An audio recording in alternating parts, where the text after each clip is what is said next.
The Lost Mausoleum, Reconstruing the Past in 3D. On the 24th of August 1313, on Tuscan soil, the Emperor Arrigo VII of Luxembourg died, and with him died the utopian vision of a pacification of the Italian cities under the rule of universal monarchy celebrated by Dante. The Ghibelline city of Pisa secured the privilege of hosting the remains of the emperor in its cathedral. Within 2 years, the funeral monument was completed by the sculptor Tino di Camaino. What we can still admire in the southern transept of the cathedral does not correspond, though, to the original monument as it had been built in the 14th century. Rather, it is the result of a series of shifts and losses of elements from the original complex. The monument, as it is now, was rebuilt at the beginning of the 20th century in the shape and place it was given in 1494, except for some later modern additions.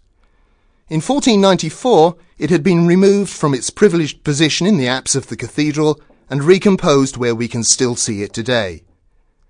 The artwork lost something of its original structure and some of its elements, while being completed with a base and the fresco decoration of the lunettes by the workshop of Domenico Ghirlandaio. In 1727, the sarcophagus with the statue of the reclining emperor was taken apart once more and placed over the door leading to the sacristy of the canons. Because of a lack of space, the fifth apostle from the right on the front of the coffin was probably eliminated, to be reinvented and replaced in the 20th century arrangement of the monument. The eternal sleep of the emperor was disturbed once again in 1829, when the tomb was moved to the western corridor of the Camposanto and flanked by 2 other statues by Tino, representing the Annunciation. When Arrigo finally returned to the transept of the cathedral in 1921, on the occasion of the celebrations of the 6th centenary of Dante Alighieri's death, those 2 statues were left behind. However, the story of the monument is much more complex, since other groups and fragments of statues are also claiming to be considered. At the beginning of the 19th century, 5 statues were discovered in the vegetable gardens that were covering much of the present piazza.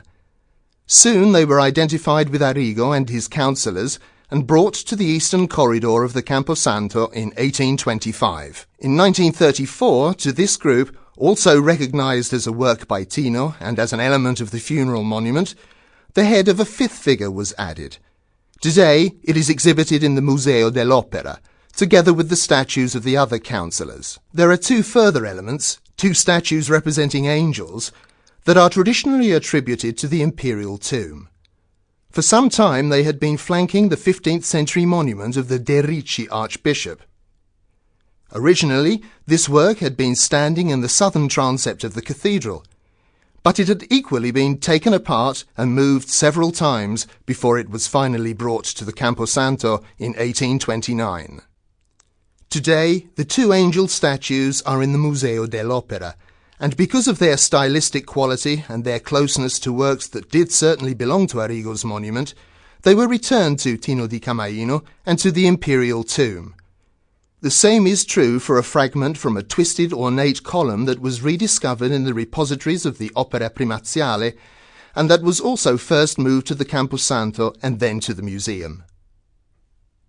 Thus, the funeral complex of Arrigo VII must have been composed by all these elements to which, in the attempt to reconstrue the original monument, art scholars have less convincingly added others. That the several hypotheses that have been proposed do not seem fully convincing is due, first of all, to the fact that they do not consider 2 elements that are only now recognised to belong to the complex. The 2 angels that for centuries had been keeping watch from above the external angles of the cathedral's tympanum. They hold in hand the 2 scrolls on which the emperor's funeral epitaph can be read. As this includes his name, Luxemburgensis Septimus Henricus, there is no possible doubt about the identification. Another difficulty in reconstruing the exact shape and position of the original monument stems from the fact that the spatial disposition of the apse in the 14th century was very different from now. This is why, to be able to frame a more correct hypothesis about the possible disposition of the sculptures, The shape of the apse should also be reconstructed. In this task, the new technologies come to our help. During the restoration of the paintings of the tribune on the lower part of the wall, the remains of two decorative sets from the medieval period emerged. Fragments of frescoes simulating a curtain decorated with vair, and above them, the remains of a second curtain with the black eagle and the rampant lion, the heraldic symbols of Arrigo VII. Further, the apse was originally illuminated by 3 single lancet windows, subsequently walled in, but whose traces are still visible from the outside.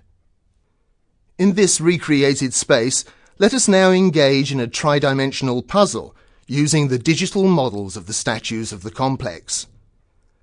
By perfecting the techniques of acquisition and visualization, the European project VHAP 3D has realized high-fidelity digital copies of sculptures that can easily be moved, rotated, and measured at will. Thanks to this, we can have a realistic perception of the way in which the statues obstruct each other and of their reciprocal relations, an effect that could not be achieved otherwise.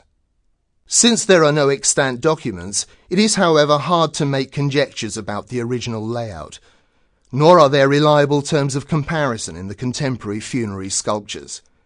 Arrigo's tomb is a sui generis artwork. It is unique that an imperial tomb is put at the very centre, both in a visual and a liturgical sense, of the ecclesia mater of a city. Only a Ghibelline and laical city such as Pisa, the new Rome, which had always kept its fidelity to the imperial myth, could have conceived of putting the tomb of a mortal in the apse, right beneath the half-dome with the mosaic of the enthroned Christ, hereby creating a visual impact that must have been further enhanced by the monument's own polychromy.